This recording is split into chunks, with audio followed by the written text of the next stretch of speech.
बिस्मिल्लाहिर्रहमानिर्रहीम। अस्सलामु अलैकुम वरहमतुल्लाहि वबरकातुहू। तहक़ीक़ न्यूज़.tv में खुशामदीद। नाज़रीन इकराम, आपको एक ब्रेकिंग न्यूज़ देते चलें सऊदी अरब के हवाले से। जनाब रसूलुल्लाह सल्लल्लाहु अलैहि वसल्लम के रोज़ा मुबारक और जिस्म अतहर नीज़ सब्ज़ गुंबद को भी मुंतकिल करने की घिनौनी साजिश तैयार कर ली गई है। इस ज़मन में सऊदी हुकूमत ने 161 सफ़हात पर मुश्तमिल मुसवदा तैयार कर लिया है, जो जल्द ही मंजूरी के लिए सऊदी बादशाह को पेश कर दिया जाएगा। इस सिलसिले में मज़ीद सबूत देखने के लिए ये वीडियो मुलाहिज़ा फरमाइए। Controversial plans have emerged to destroy Islam's second holiest site, that is the tomb of the Prophet Muhammad, and to have his body removed to an anonymous grave. His resting place in Medina, Saudi Arabia, is visited by millions of pilgrims every year and is seen as the second holiest site, second only to Kaaba, the famous black cube building in Mecca.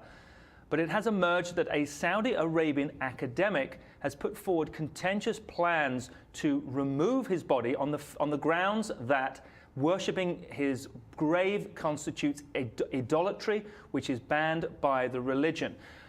Now, Mark, not only do they want to remove his body and put it in an anonymous grave, but they also want to destroy the Green Dome, the famous Green Dome that houses, or that's the roof of the building in which it's housed, and a number of the buildings around it. What kind of support does he have here, do you suppose? Well, it's been a 61-page document that has been submitted to the king and to the other people that supervise the building.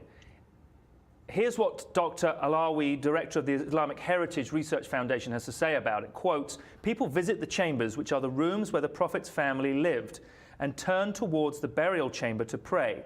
Now they want to prevent pilgrims from attending and venerating the tomb because they believe this is shirk or idolatry.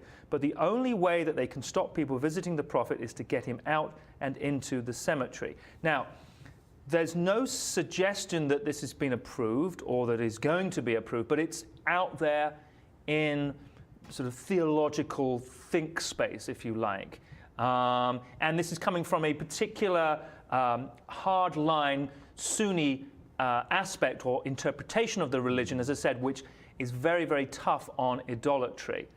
Now, all of this you may just sort of say, dismiss and say, well, it's just an aspect and it's one way of thinking. However, you have to bear in mind or remember that not so long ago, or very, very recently, there was a report that up to 95% of the surrounding buildings, the heritage buildings, some of them 1,000 years and more than 1,000 years old, surrounding Mecca, have actually been destroyed. Now, this was something that was kept very, very quiet, or has continued to be very, very quietly kept secret by the Saudi Arabian government. But 95%, apparently, according to certain sources, of buildings surrounding Mecca have been destroyed.